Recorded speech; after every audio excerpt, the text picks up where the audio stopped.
Hola, bienvenidos a un nuevo capítulo de Ideas Constituyentes.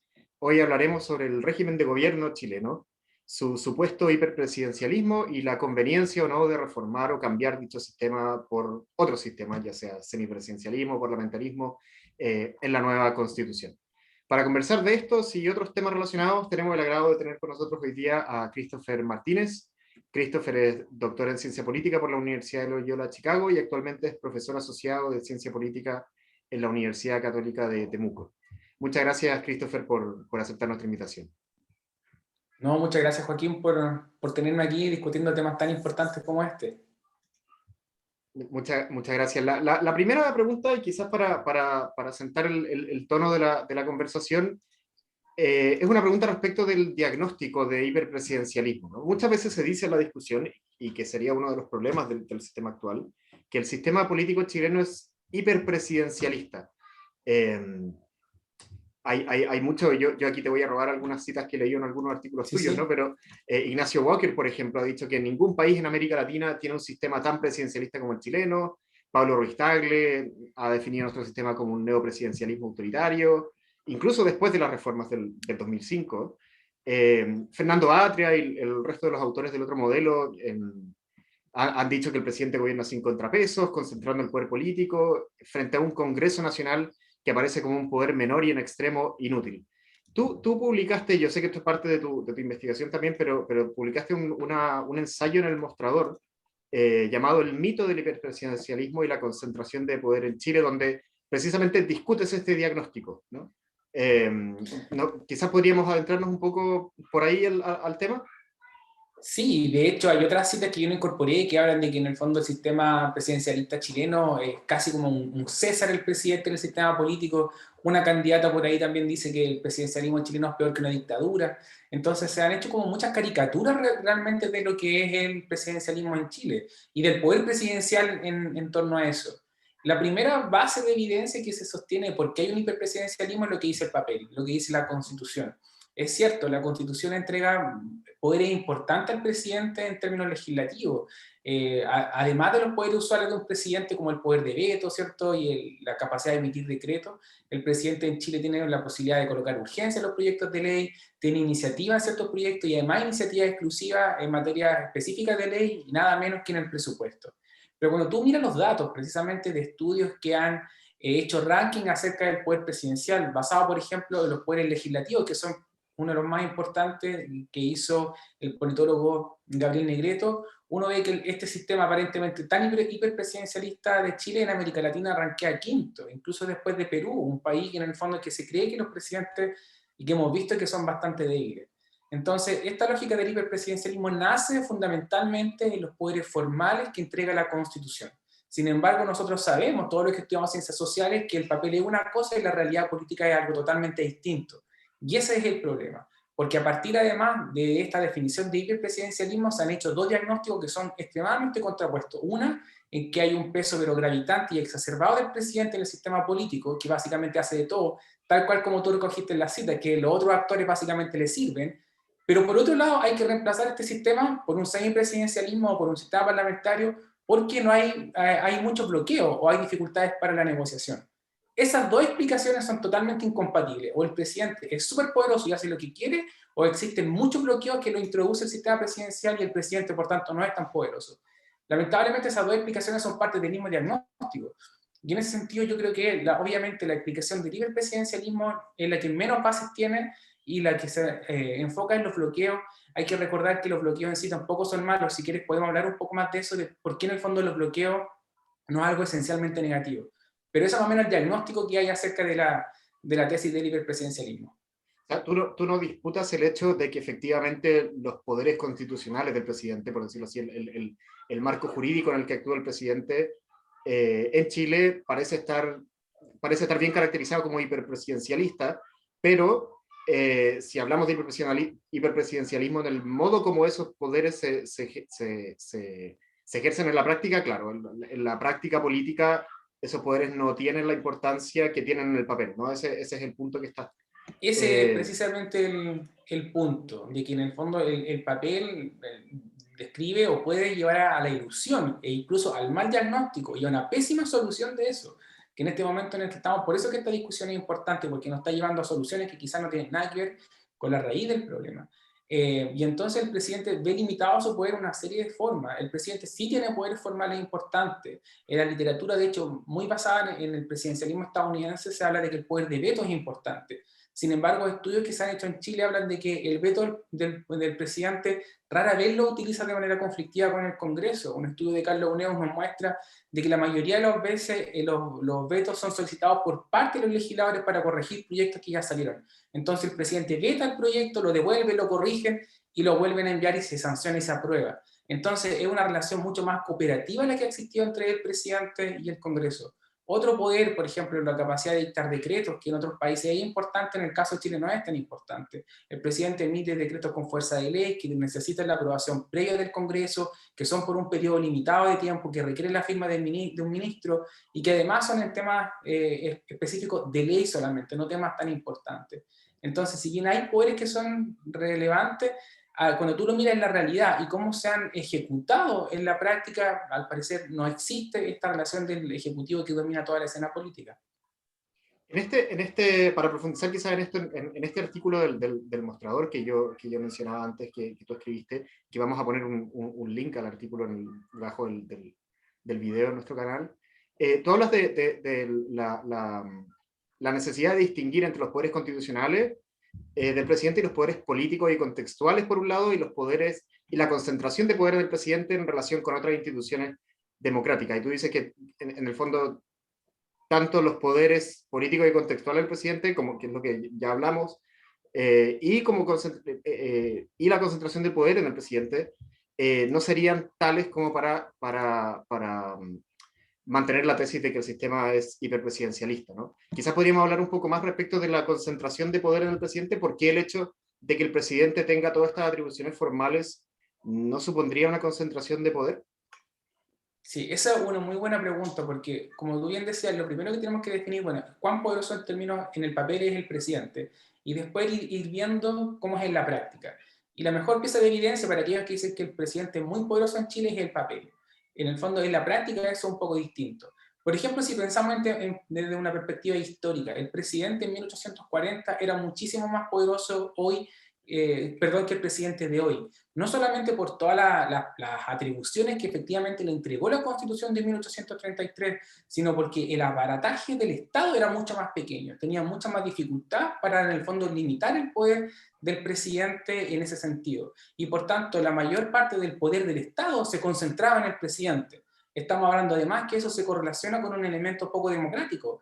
Chile no era democrático, ¿cierto?, como lo es hoy en 1840. Y después de una serie de reformas, el presidente pierde poder y bueno, el presidencialismo ha evolucionado desde entonces hasta lo que tenemos ahora. Actualmente nosotros vemos que tanto el Congreso como la Corte Suprema, el Tribunal Constitucional, la Contraloría, el Servicio de Impuestos Internos, esos son actores institucionales, tratan de limitar el poder presidencial. Y todo lo tratan de hacer precisamente porque la Constitución les exige eso y porque una democracia exige que existan otras instituciones dentro del sistema político que hagan esto. Y en ese sentido, nosotros vemos una diferencia muy importante entre los poderes y cómo funcionan los tribunales de justicia y el Congreso, limitando el poder del presidente. Si tú lo comparas con América Latina, esos dos actores tienen históricamente muchísimo más poder que es lo que tiene en otros países de la región, precisamente con instituciones más débiles. Es decir, la concentración de poder que se le asocia al hiperpresidencialismo erróneamente, que ha demostrado que no existe precisamente por cómo otros poderes del Estado en el fondo tienen atribuciones, son independientes, son autónomos y logran de alguna manera limitar el poder del presidente. ¿Qué manera de quedar más claro eso en las últimas semanas con el rol del Congreso, del Tribunal Constitucional? De hecho, a veces en la discusión actual política y viendo todo lo que ha pasado en Chile en el último año, especialmente en los últimos meses, muchas veces se escucha el diagnóstico casi contrario, ¿no? Que estaríamos en presencia de un parlamentarismo de facto, ¿no? Quizás que el hiperpresidencialismo lo tenemos en el papel, pero de facto operaría un parlamentarismo actualmente en el Congreso. ¿Tú compartes ese diagnóstico o no? No, la verdad es que no, porque en el fondo no es un pseudo parlamentarismo ni parlamentarismo de facto. Lo que vemos es un Congreso mucho más activo, pero por otras razones. Yo el diagnóstico que tengo respecto de lo que ocurrió a partir de octubre de 2019 es una especie de vacío de poder, que es preocupante. El vacío de poder en términos de conducción política por parte del gobierno y una desorganización e incluso algún grado de anarquía, de hecho, del propio Congreso. Y los puntos en que el Congreso se logra poner de acuerdo son principalmente en obstaculizar la función del gobierno, pero en términos de generar cursos de acción para salir de esta crisis ha sido mucho más difícil precisamente por la fragmentación de la oposición, por distintos estilos, por distintas visiones, porque son partidos más tradicionales y partidos nuevos. Entonces, yo veo que en el fondo hay una oposición activa al presidente Piñera, pero eso no quiere decir que el Congreso es quien esté llevando una conducción política, pero fantástica, para que hablemos de un pseudo parlamentarismo o un parlamentarismo de facto. Hubo, yo creo que a inicios del estallido social y también después, muchos llamados a que Piñera renunciara, ¿no? Que renuncie el presidente. Y de hecho muchos ven que parte de la crisis fue, o sea, evidentemente esta crisis se canalizó por vía constitucional, pero muchos sectores quedaron descontentos con esa canalización, algunos sectores quizás del Partido Comunista, y otros sectores más anárquicos o que no están ligados necesariamente con algún partido político, que pedían directamente la destitución de Piñera, que eso era lo que ellos eh, identificaban como esencial para una nueva transformación en Chile, etcétera, hacia la superación del neoliberalismo, o en fin, como, no sé bien cómo lo pondrían ellos. ¿A ti te parece que el hecho de que Piñera no renunciara, que no se diera la presión, fue un acierto de Piñera? ¿O crees que quizás debiera haber, digamos, cedido el poder en esta circunstancia? Yo creo que, no sé si es un acierto, yo veo muy difícil, conociendo la personalidad de Piñera y cómo se ha en el fondo entrado en conflicto con su propia coalición, que bajo ese escenario, conociéndolo, que él renunciara. Ahora, yo creo que Piñera sigue en el cargo por dos razones. Una es porque nunca hubo una alternativa de gobierno factible al gobierno que él tenía. No había una figura, por ejemplo, como vicepresidente que existen en otros países, que cuando hay momentos de crisis, el vicepresidente siempre dice, por cualquier cosa aquí estoy yo. Tampoco teníamos una oposición unificada o que el candidato perdedor de las últimas elecciones presidenciales se haya mantenido, ¿cierto?, liderando a la oposición. Desaparecieron los candidatos que sacaron mayor votación y que perdieron contra Piñera. Y esta fragmentación de la oposición, obviamente, en un vacío de poder, no te deja ninguna alternativa a la cual tú mirar en caso de que el presidente renunciara. Y como tú bien decías, esto no fue una crisis que parte con Piñera, pero él le tocó manejar y la manejó mal, especialmente en los primeros meses, y por eso en el fondo existían estas presiones. Pero dentro del trabajo de mi línea de investigación, lo que yo analizo son el rol de los partidos. Y los partidos, cuando tienen visiones de largo plazo, cuando han estado en el fondo en el poder, han estado en el Congreso, como que tienden a evitar este tipo de situaciones. Y si tú recuerdas, cuando había muchos llamados incluso de adelantar elecciones para que Piñera se fuera, salían muchos líderes de partidos diciendo que esa no era una opción en una democracia presidencial, que no nos podrá gustar Piñera, ¿cierto?, pero que en el fondo el presidente en Chile cumple su periodo. Lo más sorprendente de esas declaraciones que eran de líderes de partidos de la oposición.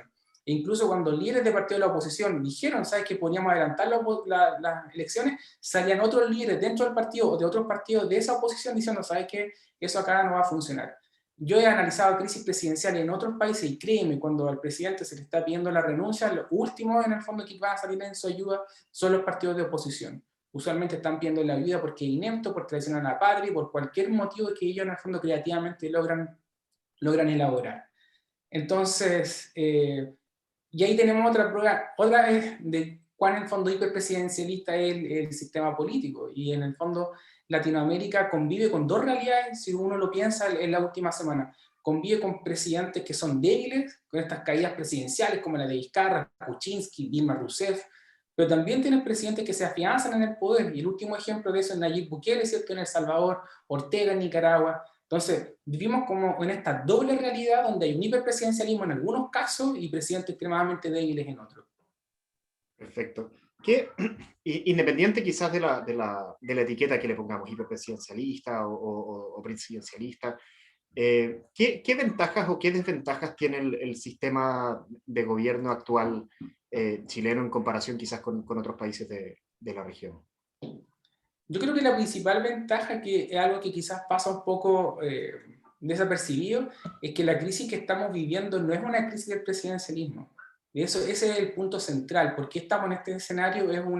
Las raíces las tienes son de naturaleza política, tiene que ver con los partidos políticos que se distanciaron de la sociedad.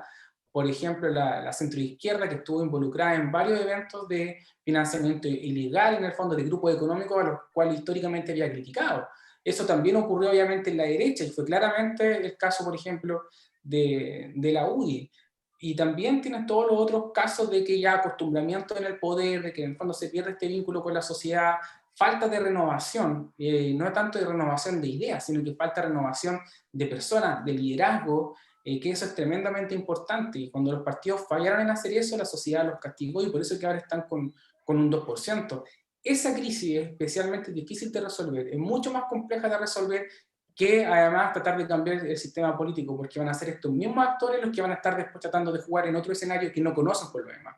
¿Ya? Entonces, otra ventaja del sistema presidencial es que facilita un poco la separación de poder. Es decir, si nuestro diagnóstico es que no queremos concentración de poder, entonces debiéramos escoger el sistema presidencial. ¿Por qué? Porque permite separar el poder político entre el presidente y el Congreso, que en el fondo en Chile han podido negociar. Tenemos experiencia de que han sabido avanzar agenda, y de hecho una de las críticas que se le hace en los años 90 era que negociaron muy bien, de que en el fondo fueron muy buenos para negociar, y eso es lo que no nos gusta. Entonces, cuando dicen que el sistema introduce bloqueos, la verdad es que esos bloqueos los sortearon bastante bien en los años 90 y en los años 2000 los partidos. Sí, quizás podríamos hablar un poco más de los bloqueos. ¿Qué Sí, piensas tú respecto de eso? ¿Te parece una buena idea? Quizás explicar un poco más para quienes nos están escuchando la idea de bloqueo, en qué consiste. claro, siempre se habla de bloqueo, de que la teoría que tú escuchabas de Juan Lins, Arturo Valenzuela en los años 80 y 90, que han sido refutadas por lo demás por estudios mucho más recientes, en el fondo que ellos culpaban al presidencialismo como diseño de que en el fondo la democracia tuviera tantos problemas. Y uno de esos era que existía un poco incentivo para que el presidente en el fondo lograra hacer gobiernos de coalición con mayoría. Sin embargo, lo que nosotros hemos visto en la práctica en América Latina, primero que la democracia no se ha quebrado, ha sido erosionada en algunos países como Nicaragua lentamente, como Venezuela o como Bolivia en su momento, pero no se ha quebrado como cayó, ¿cierto?, en Chile en el año 73. Eso uno. Segundo, los bloqueos se darían porque el presidente sería de un color político, y como no tiene incentivo para formar coaliciones porque él está en el cargo por lo que dice la Constitución y elegido por la gente, el Congreso perfectamente puede tener otro color político, y eso se producirían choques. ¿Ya? Eso en el caso de Chile ocurrió, pero cuando estaban, por ejemplo, los senadores designados, y la nueva mayoría y la concertación en su momento, siempre encontraron formas de negociar con el Congreso. ¿Por qué? Porque los partidos tenían en el fondo, esa naturaleza negociadora muy, muy imbuida en su forma de hacer política. Lo otro, los bloqueos no son malos. Bloqueos quizás es lo que le hace falta, por ejemplo, al presidente Nayib Bukele en El Salvador, que en el fondo destituyó a los jueces de la Corte Constitucional sin problema. Los bloqueos de alguna manera evitan que una mayoría temporal pueda arrasar con el status quo simplemente porque tiene la capacidad, ¿cierto?, de concentrar poder en el Ejecutivo y en el Legislativo. Entonces, en esencia, no son malos. Y lo otro, se habla de que los sistemas, por ejemplo, semipresidenciales o parlamentarios, no existen bloqueos porque el gobierno, el primer ministro con el gabinete, ¿cierto?, dependen de la confianza del Parlamento, y por tanto siempre va a existir esta fusión de poder y esta, en el fondo, coordinación. Sin embargo, en el sistema parlamentario los bloqueos se dan en otro escenario, que es la formación del gobierno. En promedio, desde los años 80, cuando mirando yo un listado de 27, 28 países en Europa, han tenido en promedio 600 días de no tener gobierno. En las últimas 4 décadas, 600 días en promedio. Países, por ejemplo, de Italia, con muchísimos días sin gobierno. Entonces, el bloqueo se da ahí, ¿en qué sentido? En que los partidos no logran ponerse de acuerdo para, en el fondo, formar un gobierno. Y la otra forma que es similar, y que en el fondo están constantemente llamando a elecciones para ver si la composición del Parlamento cambia y pueden lograr ponerse de acuerdo. Entonces, la posibilidad de bloqueo que se critica en el sistema presidencial, que en esencia no es mala, también existe, y si la queremos evitar, la vamos a tener igual en el sistema parlamentario, en el sistema semipresidencial. Perfecto. Por lo que dijiste ahora, yo intuyo que tú no eres de la idea de cambiar el sistema presidencial chileno. ¿Es correcto esto que estoy diciendo? Sí. Sí. Dicho eso, ¿hay algo y pensando en el proceso constituyente, ¿hay algo que tú crees que quizás debiera reformarse del sistema actual? Sí, pero me gustaría abordar también por qué creo que no es que no es una buena razón cambiar. Primero, porque la crisis no se origina en el sistema político, que es lo que te comentaba antes. Segundo, porque un estudio reciente analizó todos los sistemas políticos democráticos del mundo y los separó en sistemas presidencial, los dos tipos de semipresidencialismo y parlamentario. Y vio en el fondo su desempeño en términos de crecimiento, de corrupción, de protección a los derechos humanos, de empoderamiento y de niveles de democracia. Y no encontró ninguna diferencia significativa entre cómo se desempeñaba el sistema presidencial y el parlamentario. Entonces, cuando no tienes evidencia de que uno funciona mejor que el otro, cuando no tienes evidencia en Chile de que la crisis haya sido originada por el sistema presidencial, ¿por qué vamos a querer cambiar un sistema e implementar uno que podría o no podría funcionar bien? Mi tesis es que si cambiamos el sistema parlamentario, yo creo que va a funcionar bien, pero quizás tendríamos que esperar 20 o 30 años. No nos podemos en el fondo dar tanto tiempo para que eso sea así. Perdón, la segunda parte de la pregunta, ¿cuál era, Joaquín? Sí, no, ¿qué piensas tú que debiera reformarse del sistema presidencial chileno? Dado que parece que la opción del parlamentarismo, de un semipresidencialismo, no parecen estar al menos apoyadas por ninguna evidencia empírica que muestre que serían mejores que lo que tenemos actualmente. ¿Crees tú, sin embargo, que haya algo que reformar en el sistema actual? Sí, definitivamente. Yo creo que hay aspectos que se tienen que reformar en cuanto a los poderes presidenciales. En el fondo, ese es el en el que hay acuerdo de que el presidente tiene hartos poderes constitucionales. Por ejemplo, en el tema de la iniciativa. Las iniciativas exclusivas podrían reducirse, abordar o por lo menos discutir el tema de la iniciativa exclusiva en términos del presupuesto y cómo puede variar. Hay varios ejemplos también en que en Perú, en que los diputados no tienen muchos incentivos de mantener disciplina fiscal y en el fondo puede terminar siendo peor eso que la concentración de poder del presidente, pero por lo menos reducir el número de iniciativas legislativas exclusivas en manos del presidente.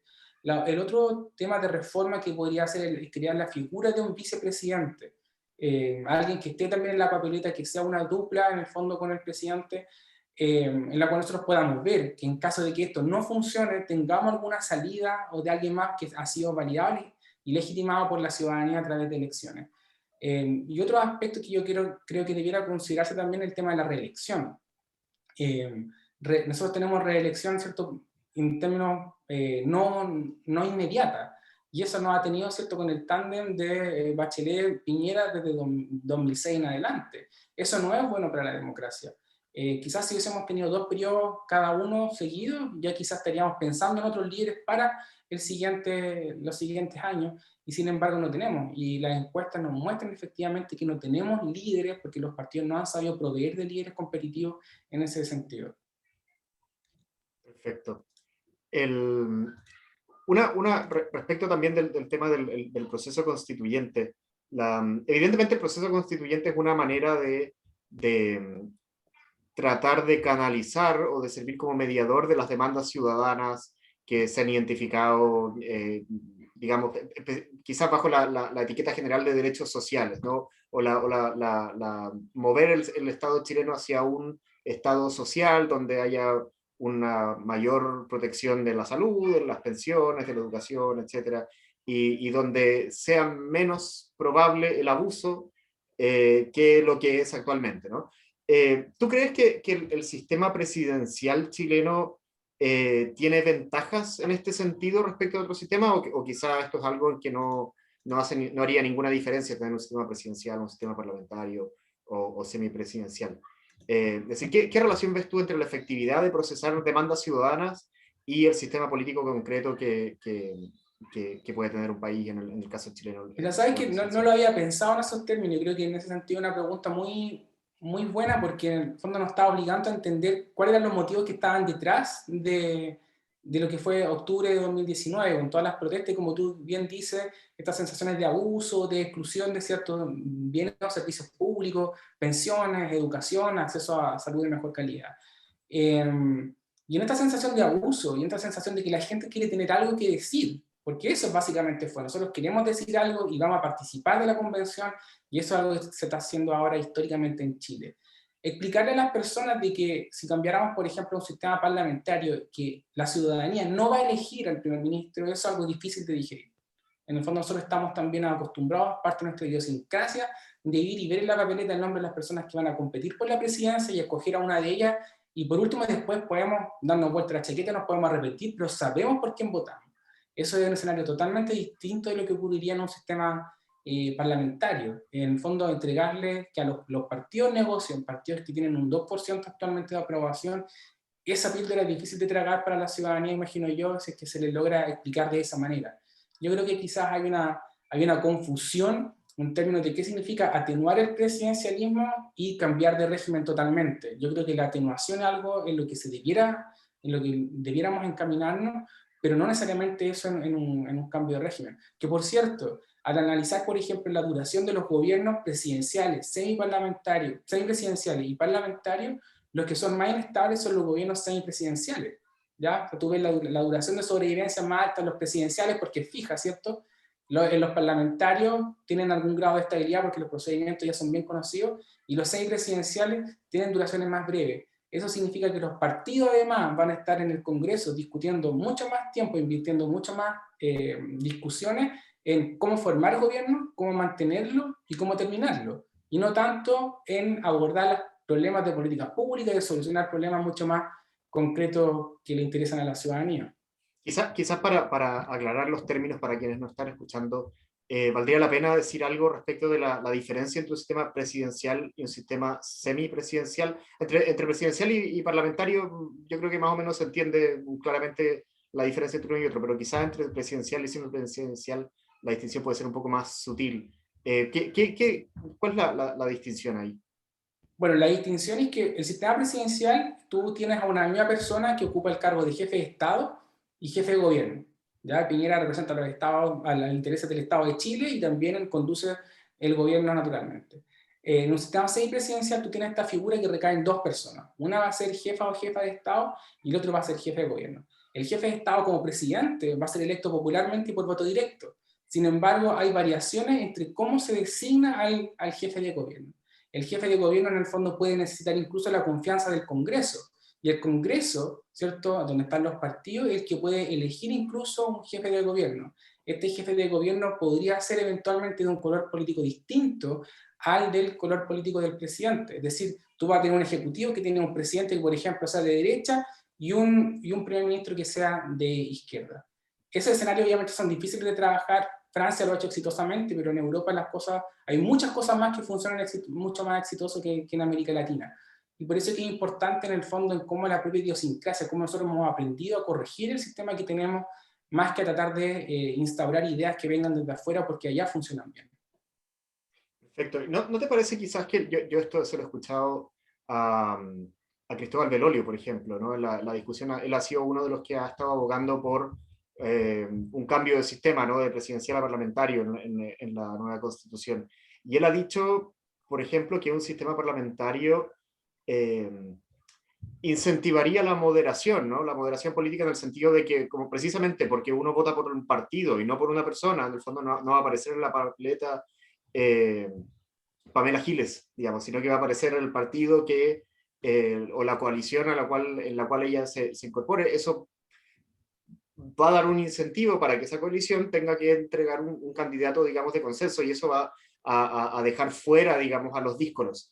Por lo tanto, en un sistema parlamentario sería mucho menos probable que nuestro próximo presidente fuera alguien como Pamela Giles, qué sé yo, algún candidato que uno diría populista, José Antonio Cast, en fin.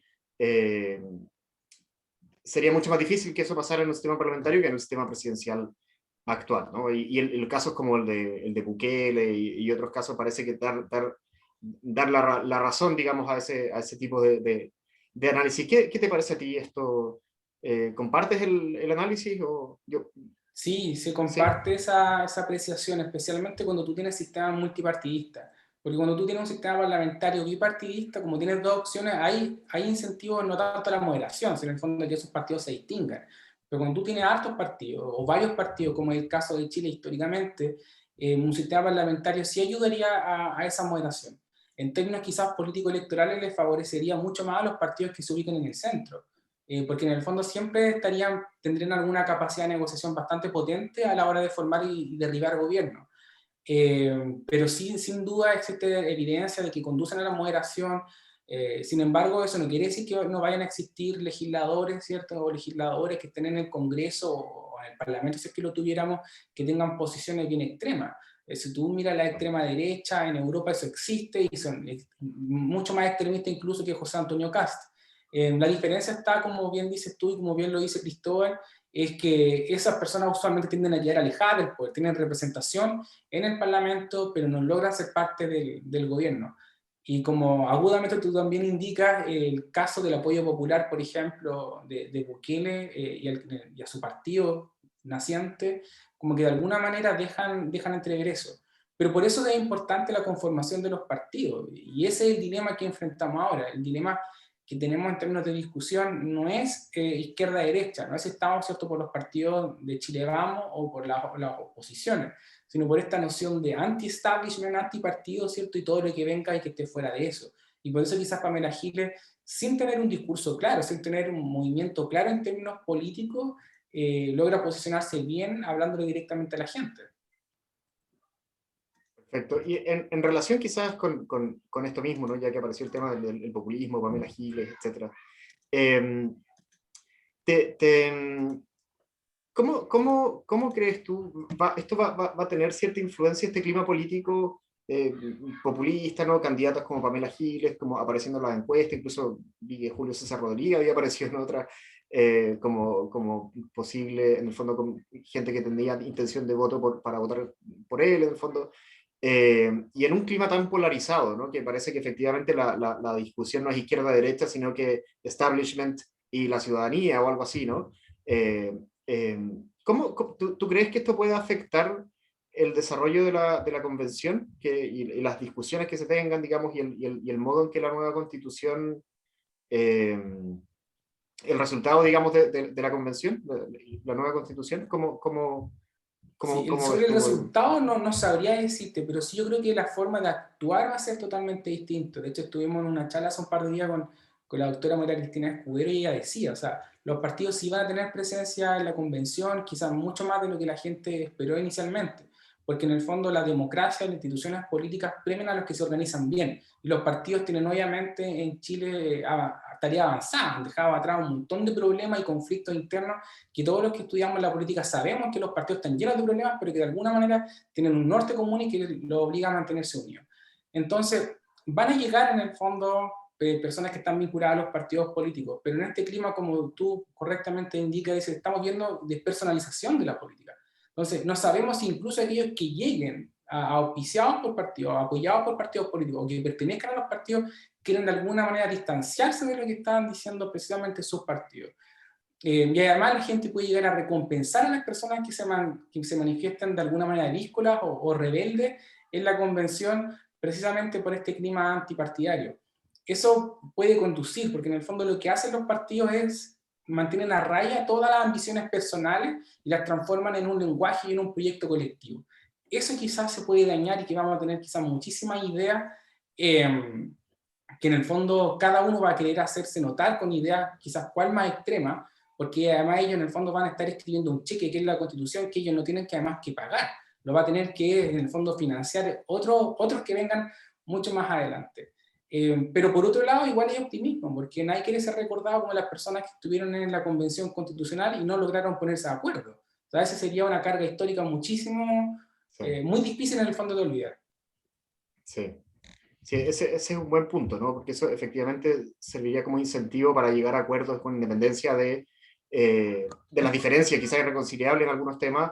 Nadie querría ser recordado como los que se farrearon, digamos, la oportunidad Sí, histórica de cambiar la constitución. Tú, a propósito quizás también de esto, y viendo la experiencia comparada específicamente en países como Bolivia, como Perú, ¿no? Nuestros vecinos más cercanos, que están, digamos, sufriendo unas crisis de inestabilidad política muy, muy grandes. Eh, ¿Tú temes que algo así llegue a pasar en Chile también? Considerando que hay un cambio constitucional, considerando quizás el contexto de la pandemia y la crisis económica en la que estamos y que se viene. Eh, bueno, y el surgimiento también de estos personajes populistas de los que habíamos hablado, ¿te parece que esto puede ser signos de que Chile se está aproximando a, a- a, digamos, a una situación similar a la que han tenido nuestros vecinos, como Perú quizás, el caso más sí. emblemático? Sí, yo creo que hay elementos compartidos que en el fondo comenzaron a explotar en una serie de países en América Latina, bueno, en el mundo en general. Mucho activismo, mucha protesta, eh, pero varían en cómo los sistemas responden, no en cómo los gobiernos responden. Si tú te fijas lo que está ocurriendo en Colombia, lo que ocurrió en Chile, la respuesta por parte de los gobiernos en términos de represión es muy similar. Pero en cómo responde el sistema político. En el fondo, cuando mi investigación se basa, como yo te decía, en la respuesta que tienen los partidos políticos que tienen visiones mucho más de largo plazo. Eh, y en el fondo, ¿cómo se abordó la crisis institucionalmente? De hecho, la crisis se aborda gracias a los partidos que firman el acuerdo, ¿cierto?, por la paz y la nueva constitución. Eso ayudó a descomprimir el escenario. En el fondo, las protestas siguieron, pero no eran tan frecuentes, no eran tan intensas. Y además tiene un sentido simbólico que esto fue firmado, ¿cierto?, en el ex Congreso, sin el presidente Piñera, que de él no se supo, ¿cierto?, en varios días. Entonces, la forma en que los países responden sí varían harto. Y quiero también mencionar algo de cómo los partidos piensan en términos de largo plazo. Ayer estaba leyendo una entrevista que se le hizo a Carlos Montes del Partido Socialista. Y él en el fondo decía que ellos en el fondo iban a cooperar con el gobierno, pero tampoco iban a cooperar tanto porque es un gobierno extremadamente impopular, que no quiere negociar, que no se abre. Pero además él decía, a ver, ¿qué pasa? La democracia tenemos que cuidarla hoy y mañana. Y una forma de cuidar la democracia es no tratar de sacar o derrocar a los presidentes que están acá en el poder. Porque él decía, después nosotros vamos a estar en el poder y quizás nuestro presidente en el segundo año lo esté haciendo mal, lo vamos a querer sacar. Esa es la respuesta que vamos a tener. Entonces, yo creo que cómo los sistemas políticos responden frente a esas crisis son totalmente distintos, aunque los orígenes de la crisis pueden ser muy similares en lo que hemos visto. Respecto de los procesos constituyentes en otros países, que era, de hecho la palabra constituyente, tú sabes que te recuerdas de que causaba mucho escosor La palabra en la asamblea, derecha. ¿no? La Asamblea palabra constituyente, sí. asamblea, ¿cierto? Asamblea constituyente era muy difícil por todo lo que había ocurrido. Pero en esos países el Ejecutivo tenía eran hiperpresidentes. Teníamos a Correa, teníamos a Morales, teníamos a Chávez que estaba liderando esos procesos. Piñera en el fondo nunca intervino en el proceso constitucional. La única forma en que la derecha logró intervenir en el proceso fue en febrero de 2020 diciendo rechazar para reformar, y solamente fue eso. Nunca hubo un discurso alternativo para tratar de canalizar la preferencia de las personas que no querían una nueva constitución. O sea, nunca se habló de qué reformar, cuándo reformar y en qué dirección reformar. Y por eso en el fondo la derrota fue tan dura. Entonces, un poco para responder a esa pregunta, yo sí estoy optimista pensando en cómo Chile ha sido, ¿cierto? Respecto al proceso constituyente, y viendo las crisis que han enfrentado otros países que también son similares a lo que está enfrentando Chile, hemos visto que el sistema político y sus actores han respondido también de manera diferente y como uno esperaría en países que los partidos tienen algún grado de organización todavía. Perfecto, Christopher. ¿Algo más que quisieras agregar? Ya estamos llegando estamos casi en el tiempo. ¿Algo más que quisieras agregar respecto quizás tu expectativa respecto al proceso constituyente o cómo ves tú la relación entre el proceso y el sistema presidencial? ¿Cuáles son o quizás sobre algún otro tema que te parece que sea importante decir algo? Sí, yo creo dos cosas. Una tiene que ver con cómo en el fondo muchas de las candidaturas a la convención enarbolan este elemento de semipresidencialismo y parlamentarismo. En el fondo, como tratar de alejarse de la imagen del sistema presidencial. Por alguna razón eso se ha vuelto bien popular. Y quizás muchas veces lo que ellos quieren decir es atenuar el presidencialismo más que cambiar una forma de gobierno. Y en el fondo eso es cambiar las reglas del juego. Es como que si, este ejemplo lo he dado otras veces, como si la liga de rugby se le dijera de un día para otro vamos a comenzar a jugar fútbol americano y tienen que hacerlo bien y la gente además tiene que gustarle. Eso no va a resultar inmediatamente, ¿cierto? Entonces los actores tendrían que acomodarse y eso es algo que las personas que están compitiendo por llegar a la convención deben saber. Y segundo, esta distinción entre lo que es la rigidez del sistema presidencial y la flexibilidad del sistema parlamentario que se ve como algo positivo. Se habla de que la flexibilidad de los sistemas es algo esencialmente benigno para la política. Y la verdad es que la tendencia que tú has visto en los países europeos en términos de semipresidenciales y parlamentarios es que se han tendido a rigidizar. ¿Por qué razón? Porque fueron muy inestables. O sea, de hecho hay una charla que da José Antonio Chebubi que dice hasta los años 60 el parlamentarismo era muy inestable, la rotación de gobierno era pero incesante y había que de alguna manera ponerle freno a eso. Por eso que en el fondo se han colocado mucho más límites para rigidizarlo en términos de los votos de confianza, que sean votos de confianza constructivos, en el voto de investidura cuando se escoge un nuevo gobierno, de cuál es el procedimiento, o si solamente surge espontáneamente, el número de veces que puede ser disuelto el Congreso. O sea, la idea es entregarle un grado de predictibilidad. Que el sistema presidencial, eso es lo que hace. Juan Pablo Luna hace un tiempo escribía y decía, la política se ha vuelto cortoplacista, extremadamente cortoplacista, en la encuesta, la tendencia en Twitter. El sistema presidencial de alguna manera ofrece una resistencia a eso. Te va a decir que tal persona va a estar en el poder por los próximos 4 años, que 4 años tampoco es mucho tiempo. Los periodos de 4 años tienen 1 año de instalación, 1 año de despedida y 2 años para gobernar, así como estamos en Chile. Entonces yo llamaría en el fondo a analizar un poco más críticamente esta noción negativa que hay acerca de la rigidez o de los periodos fijos del sistema presidencial. Yo eso lo veo como que tiene un elemento positivo que es importante rescatar en la discusión. Muchísimas gracias, Christopher, por esta conversación hoy día. No, gracias a ti por la invitación y de verdad me encanta hablar de estos temas, así que gracias por el espacio.